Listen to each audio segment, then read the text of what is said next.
Olá, meus amores, tudo bem com vocês? Meu nome é Gleicia Santos e sejam bem-vindos a mais um vídeo do meu canal. Como eu falei no Instagram, hoje estou dando início a uma playlist de comentários sobre livros, filmes, músicas, minisséries, poesias.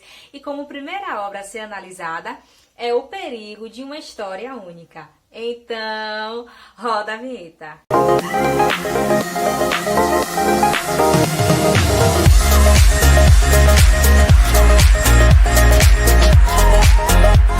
As histórias importam. Muitas histórias importam. As histórias foram usadas para expoliar e caluniar, mas também pode ser usada para empoderar e humanizar.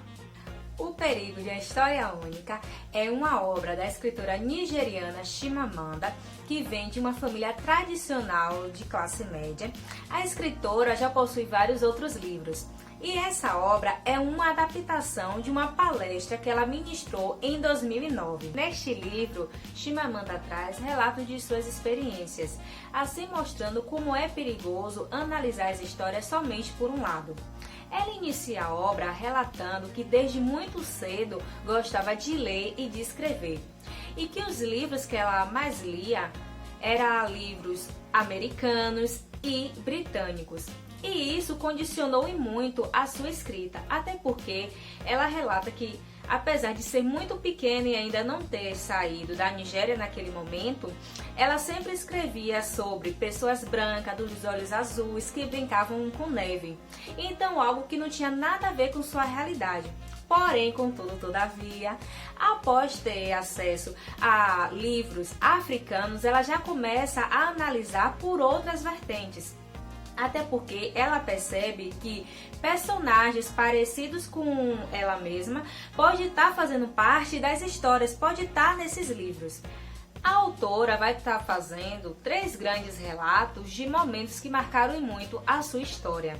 O primeiro acontecimento que ela traz é a história de Fidi, que era um menino que foi trabalhar para sua família e, como sempre, a sua mãe reportava a vida desse menino com muita pobreza. E que ela tem esse acontecimento como algo muito importante pelo fato de que, quando ela foi visitar o vilarejo que Fidi morava, ela teve uma grande surpresa, que assim ela diz: certo sábado fomos ao vilarejo de Fidi fazer uma visita. Sua mãe nos mostrou um cesto de palha pintado com uns desenhos lindos que o irmão de Fidi havia feito. Fiquei espantada. Não havia me ocorrido que alguém daquela família pudesse fazer alguma coisa. Eu só tinha ouvido falar sobre como eram pobres. Então ficou impossível para mim vê-los como qualquer outra coisa além da pobreza. A pobreza era minha única história deles. Então, ao analisar esse relato, dá para perceber justamente essa questão de termos uma história única sobre determinados grupos, determinadas pessoas, determinadas culturas, e isso fazendo com que a nossa visão seja limitada, que analisemos somente a partir daquela informação. Trazendo para o Brasil, nós podemos perceber essa realidade em relação aos povos originários, como os povos africanos e seus descendentes, que por muitas vezes, historicamente, foram retratados como grupos que não tinham histórias, que não tinham nenhuma perspectiva, que só foram subjugados sem nenhum tipo de reação. Mas claro que temos que entender essas histórias para que assim rompa com esse perigo da história única que busca silenciar e até mesmo desumanizar esses sujeitos. E outro fator também muito interessante é em relação a sempre só mostrar o lado da dor, o lado ruim, tanto dos grupos como também dos lugares, que é algo que a autora traz em relação à África, que ela assim diz: é claro que a África é um continente repleto de catástrofes, mas existem outras histórias que não são sobre catástrofes e é muito importante, igualmente importante falar sobre elas.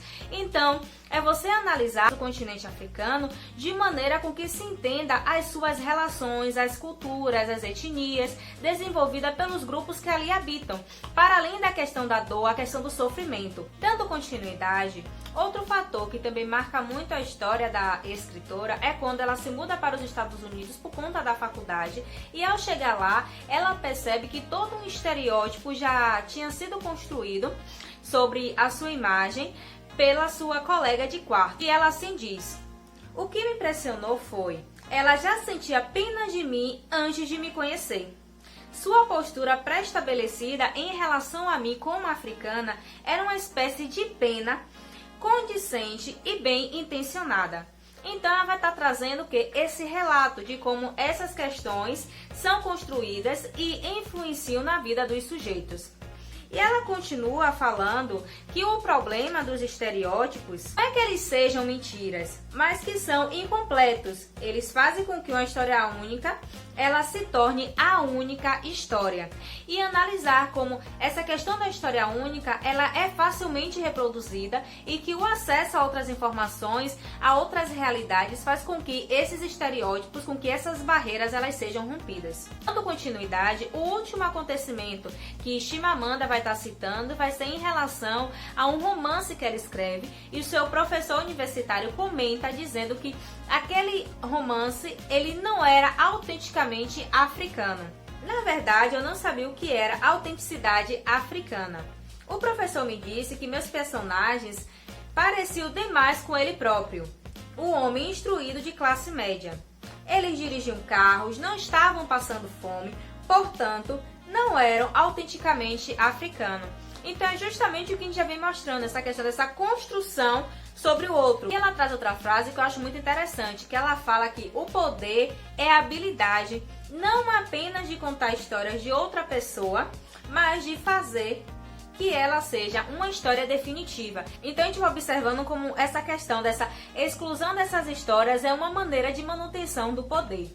Gente, por aqui eu encerro essa análise. É uma obra que eu super indico, é uma obra assim bem curtinha, que dá pra vocês lerem assim em pouco tempo, mas muito rica no conteúdo e que podemos estar fazendo várias relações com a temporaneidade, buscando mudar essa história única que é muito perigosa para a construção de identidade, para a construção dos sujeitos, que por muitas vezes se negam por ter os seus semelhantes somente atrelado a coisas ruins. Até a próxima análise, espero que vocês tenham gostado. Se gostou, deixe seu like. Se não é inscrito no canal, inscreva-se. Curta, comente, compartilhe e qualquer coisa, estou por aqui. Se ainda não me segue no Instagram, corre lá e até mais.